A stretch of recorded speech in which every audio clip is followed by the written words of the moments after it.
Hey, my Facebook Live family, brothers and sisters. Today is another video. We're going to do a short clip about the questions. And if you look below, I asked a while ago about some questions that you guys had. And so if you have some questions for me, do not hesitate and give me an email. My email is right there, drbagleysenior@gmail.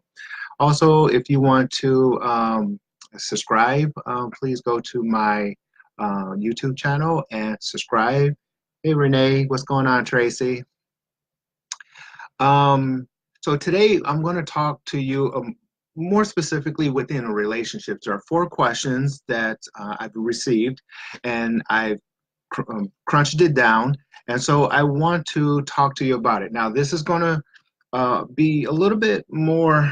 I don't know. I'm a counselor, psychiatrist. I've been for 17 years, so I'm straight away in your face. I don't care. I do care, but I don't care. So we're going to go into this right now. Hey, Anna. So there's four questions. The first one I want to talk to you about, and this is, what are the fascinations with wanting to be married? Okay. So let me outline uh, how I'm going to approach this. A little bit on the biblical side, but more so understanding the male's role as well as the female's role and utilizing it within my 17 years of counseling and try to fit it in today's societies and economic value. The fascination with marriage, if you're having a boyfriend or a girlfriend and you guys are wanting to figure it out, wanting to come together in the context of marriage, why? When it comes to a guy uh, in a marriage, the only thing he's really at first wanting is a woman to be a helpmate. Now, in context, he's not looking for a servant. He's looking for a woman who can motivate him from one level to the next level. Sometimes, and depending on the gentleman and economically, socially, spiritually, how he is at that level, ladies, believe it or not, you have the power to take him from one level to the next level. And when it comes to a guy, he meets a woman, he wants to take care of her the best way he can, I'm sure. Um, but his objective in the marriage is simple. He wants a woman to be his helpmate. Now, again, not a slave, meaning he, and I'm trying to lump it all without being specific. So if you have a specific conflict, let me know and we can talk about it offline. Um, but the gentleman is looking for a not a servant, meaning he's not coming home and looking for you to cook for him all the time. He's not coming home to look for you to clean all the time or any of those things. He wants a woman that when he has a bad day, you're lifting him up. When he has a good day, you're pumping him even higher, and so on and so forth. Now, you ladies, I'm sure you guys can tell me a little bit more specifically about your own roles, but from my experience as a psychiatrist, I can only say that I find that the woman is looking for a man to be emotional assistance, financially assistance, physically assistance in the sexual departments, and so on and so forth. Um, but ladies, keep this in mind. The man is not an emotional creature. Yes, you are. So what does that mean? How he communicates is quite different than your communication. But when you put it together in a marriage, how you guys communicate, it will be extremely different. He is a thinker. He's not going to express himself except for when he's extremely angry. But if you give him a problem, he's going to think of it very quietly, and vice versa. I know you want an action right here and right now. All right. So the functions of with wanting to be married, that is the key role right there. Gentlemen's looking for a helpmate. Let it be emotional, let it be financial, let it be physical, and of course, you can only judge that for yourselves. And then, ladies, I know you're looking for that security side of it, the benefit of helping him so he can help provide financially, physically, spiritually, and emotionally, and so on and so forth. Okay. So that's question one. And of course, like I said, if you guys have something more detailed that you want to talk about, please email me offline, and we can talk more specifically on your issues. Let's go to question number two. Can one get themselves ready for becoming someone's husband or wife? And the answer is yes. The very first thing that in marriage counseling that I do is to get the woman and the man to understand um, themselves. You can't make the opposite happy. You can't make the opposite um, uh, mad.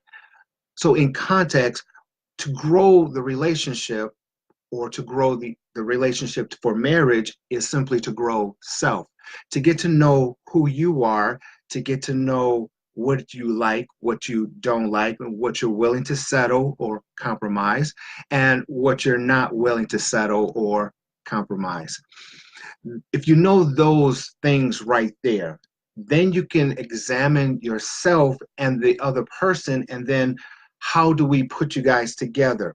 Meaning, what is the motive? What is your purpose? What is the goals in your relationship? So, what is the motive? Why are you coming together? What is the purpose of you coming together?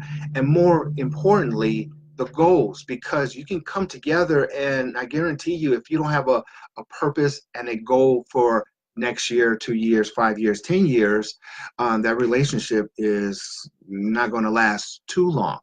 So be mindful. Uh, getting getting ready to become someone's husband or wife is simple. Get to know who you are, what you're willing to accept, and what you're not willing to accept. Communicate that amongst each other, and then sit down and figure out what the motives, what's your goals, and so on and so forth. Um, Work that together and what we call dating process, and then eventually when it comes to that marriage, you can work as a team and not as an individual, two individuals coming together. Why do we need to come together to become one? What is the goal to that union? So that's number two. And again, if you have something more specific you want to talk to offline, I highly suggest you guys talk to me offline. And Vanessa, what's going on? Chastity, what's up, sis? I ain't talked to you in a while. Um, all right, cool. All right, so number three, let's go to three. Is there a right time to make the move? All right, in context, knowing the person I talked to about this one, the move is who, well, let's do two and, I mean, let's do three and four together. All right, who's the right time to make the move and who's to make the decision? When is the right time to ask someone to marry you? That's the key. When is the right time to ask someone to be boyfriend and girlfriend? All of those right times. Until you know who you are, what you want, what you don't want, and so on and so forth, then you can decide, all right, in the dating process, can we at least hang or handle each other, deal with each other, communicate to each other in that process of dating? Once you pass that and you come to a decision of, yeah, okay, I can deal with you, and yeah, I can deal with you, then it's time to take the next step, and only then. Don't rush it. I mean, there's no need to rush it. In context, a lot of times people come together, and that what grandmama used to tell me, you'll know when you see them, see her. Um, if that's the case, then in context, then you just know, all right? But then once you know, figure out, all right, can we really be together? What's your objective? What's his or her objective? And then work those things out together. Um, let's see here.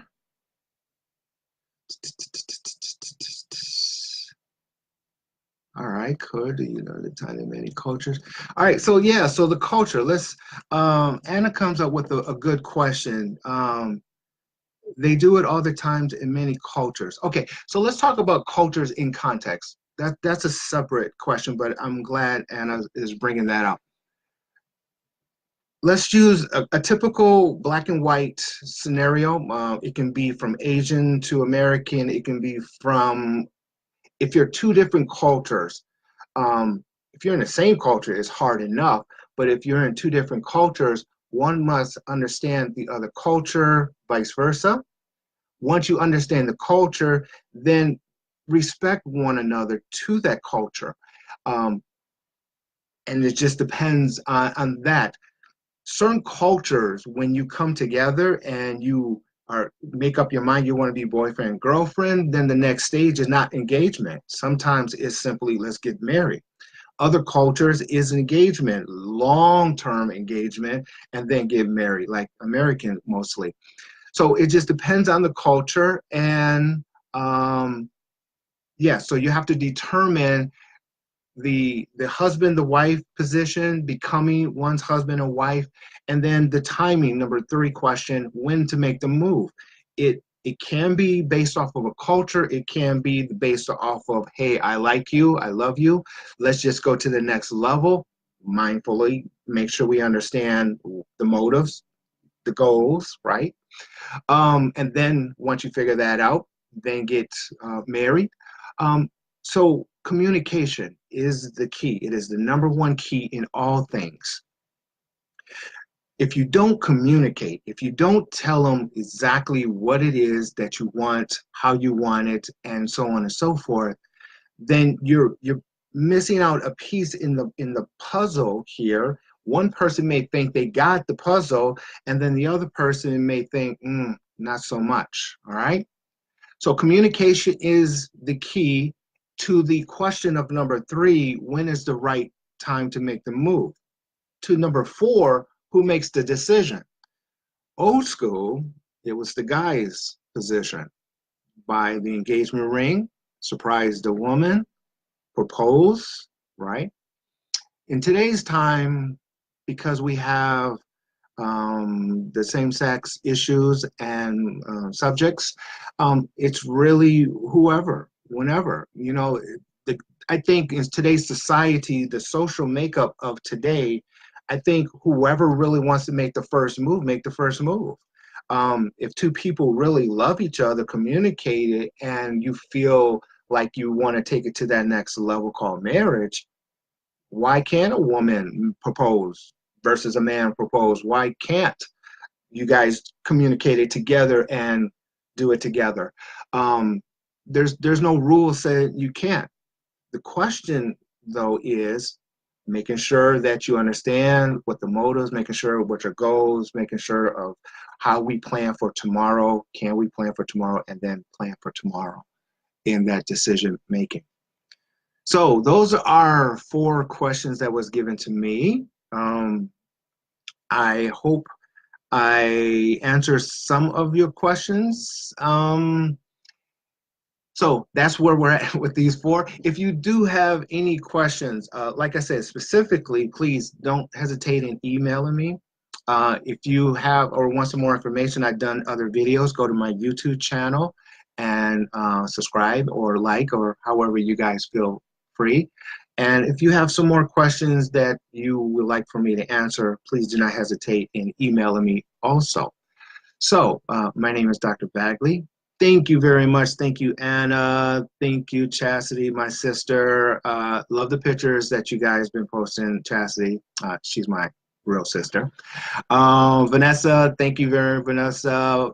Valerie, thank you. And Tracy and all of the others. Thank you very much for watching and spending your time with me. Again, any questions, comments, or concerns, please let me know. And until next time, I'll talk to you later. Bye-bye.